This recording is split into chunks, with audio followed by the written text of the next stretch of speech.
Je déteste les couvre-sacs en randonnée. Bonjour tout le monde, François de planeurentrepôt.ca. Vous partez en randonnée, vous avez un nouveau sac fantastique comme le Osprey Exos. Les gens nous demandent tout le temps, est-ce que c'est imperméable? Qu'est-ce que je fais s'il pleut? Je vous explique. Un couvre-sac comme celui-là peut sembler être une très bonne idée quand vous avez votre sac à dos sur le dos, fantastique. Mais quand il pleut puis vous le mettez par terre, vous le mettez où? Vous le mettez comme ça, il va pleuvoir sur les bretelles, l'eau va rentrer. Vous le mettez par en haut, il va être protégé de la pluie. Vos bretelles vont être dans la boue. Mauvaise idée. J'ai quelque chose de beaucoup mieux pour ça. Un sac au sec pour mettre vos choses qui doivent vraiment rester secs à l'intérieur. Je vous montre comment ça fonctionne.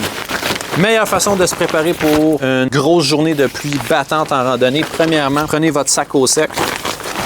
Mettez-le dans votre sac à dos, comme ça. Puis là, on met tout ce qu'on veut qui reste sec dans le fond de notre sac à dos. Ça tombe bien, ce sont des systèmes légers et qui se compressent. Donc, on va les mettre au fond du sac. C'est là qu'on les veut, nos systèmes légers.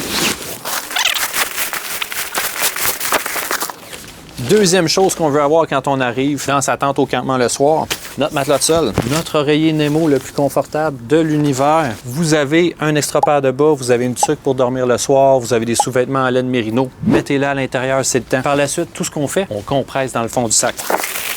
Et voilà, on peut le fermer pour que ça reste étanche et on va mettre sa nourriture par-dessus. Vous êtes prêts à partir comme ça? Pleuve, qui vente, qui neige. Vous êtes en canot avec des amis, pas de problème. Vous savez que le soir, votre sac de couchage va être sec, votre matelas de sol va être sec et vous allez bien dormir. Donc maintenant, vous le savez, on se voit dehors.